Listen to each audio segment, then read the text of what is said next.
વંદે માતરમ વિદ્યાર્થી મિત્રો, હું જૈના બોરાયા શ્રી વશિષ્ઠ વિદ્યાલયની અંદર ધોરણ 8 અને 9માં હિન્દી વિષય ભણાવું છું। આજે ધોરણ 8નું આપણે પાંચમું જે કાર્ય છે दोहे એના વિશે આપણે જોઈશું।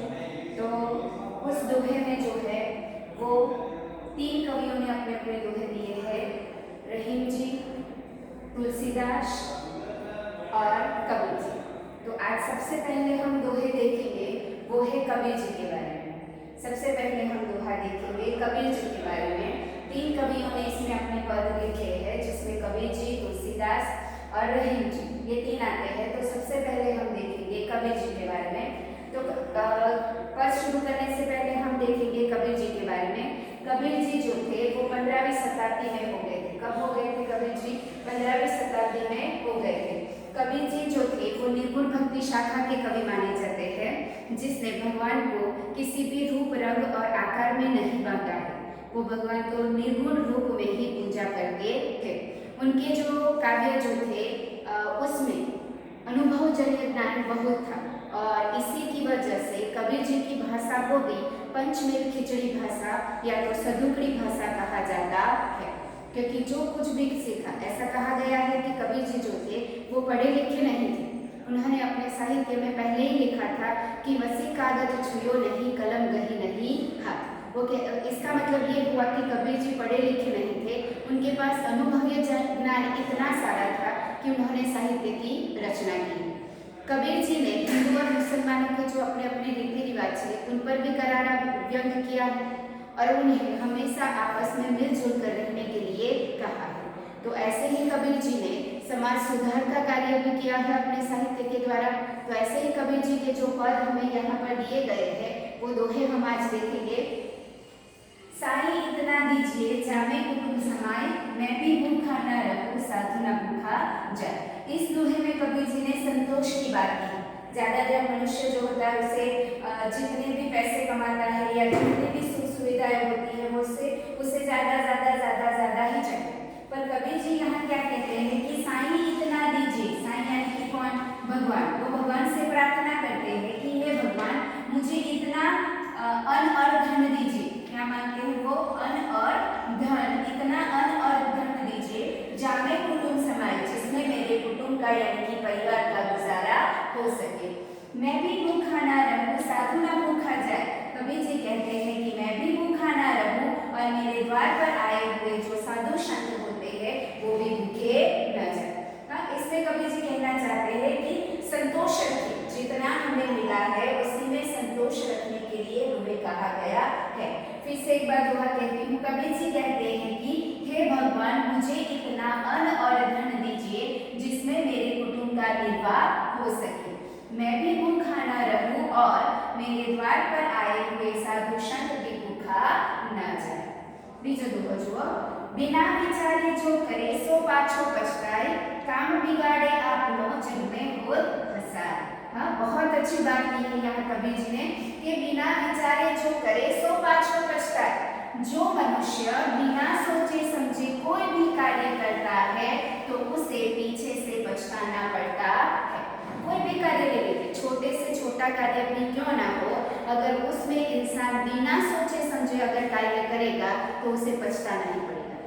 हाँ, जल्दी का काम शैतान का काम। हाँ, ऐसा हमने सुना होगा। हाँ, जल्दबाजी नहीं करनी है, उससे सोचिए समझिए और फिर करिए। कार्य तो हमें करना ही है, तो फिर उसमें जल्दबाजी किस बात की? हाँ, तो कबीर जी यहाँ यही कहते हैं कि बिना विचारे, हाँ, कोई भी कार्य करने से पहले हमें सोच विचार करना चाहिए। अगर सोच विचार नहीं करेंगे तो हमें पीछे से पछताना पड़ेगा। काम बिगाड़े आपनो। अगर वो मनुष्य बिना सोचे समझे अगर वो कार्य करता है तो वो अपना काम तो बिगाड़ता ही है, पर क्या होता है उसमें जग में होता है। हाँ, काम तो उसका बिगड़ ही जाएगा, साथ साथ में दुनिया जो है वो भी उसकी हंसी उड़ाएगी। इसीलिए हमेशा इतना याद रखें कि जो भी कार्य करे वो बिना सोचे समझे न करे। जो भी कार्य करे उसे समझकर करना चाहिए। तो फिर से एक बार दोहा समझाती हूँ। कबीर जी कहते हैं कि जो मनुष्य बिना सोचे समझे कार्य करता है उसे पीछे से पछताना पड़ता है। वो अपना काम तो बिगाड़ता ही है, साथ में उसकी जग हंसाई भी होती है। पढ़िए, समझ रही हैं? चलिए, तो फिर कबीर जी का आखिरी कबीर खड़ा बाजार में मांगे सबकी खैर, ना काहू से दोस्ती ना काहू से बैर। कबीर जी कहते हैं कि कबीरा खड़ा बाजार में मांगे सबकी खैर, यानी कि कुशलता।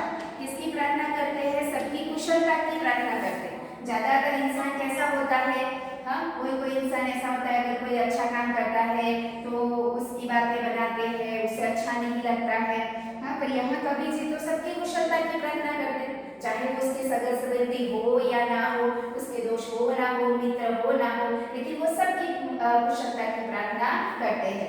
क्यों करते हैं? क्योंकि ना काहू से दोस्ती ना काहू से बैर। बैर का मतलब क्या होगा? दुश्मनावट। क्या होगा? हाँ, कबीर जी कहते हैं ना तो मेरा कोई दोस्त है और ना ही मेरा कोई दुश्मन है। हाँ, तो उस वक्त वो सभी इंसान के बारे में कुशलता की प्रार्थना करते हैं। फिर से एक बार बोलती हूँ, कबीर जी कहते हैं कि कबीर खड़ा होकर बाजार में सबकी कुशलता की प्रार्थना करते हैं, क्योंकि इस संसार में ना तो उनका कोई दोस्त है और ना ही उनका कोई दुश्मन है।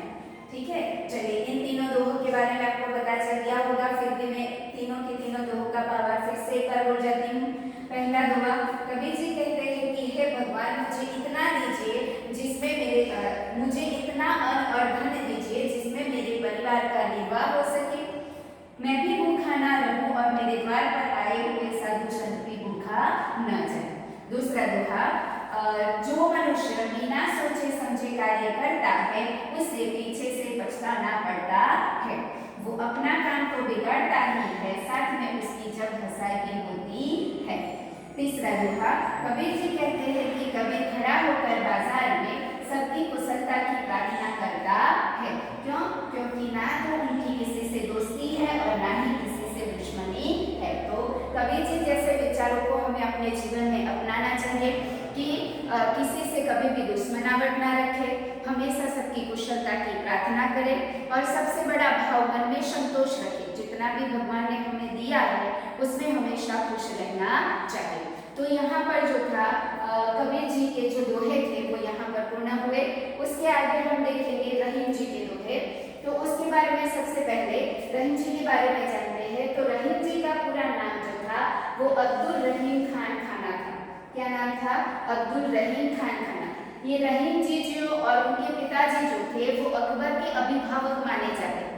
क्या माने जाते हैं? अकबर के अभिभावक। और रहीम जी इतने बुद्धिशाली थे, उनकी कार्यक्षमता और बुद्धिमत्ता को देखकर अकबर ने उनको अपने राज्य का महामंत्री बना लिया था।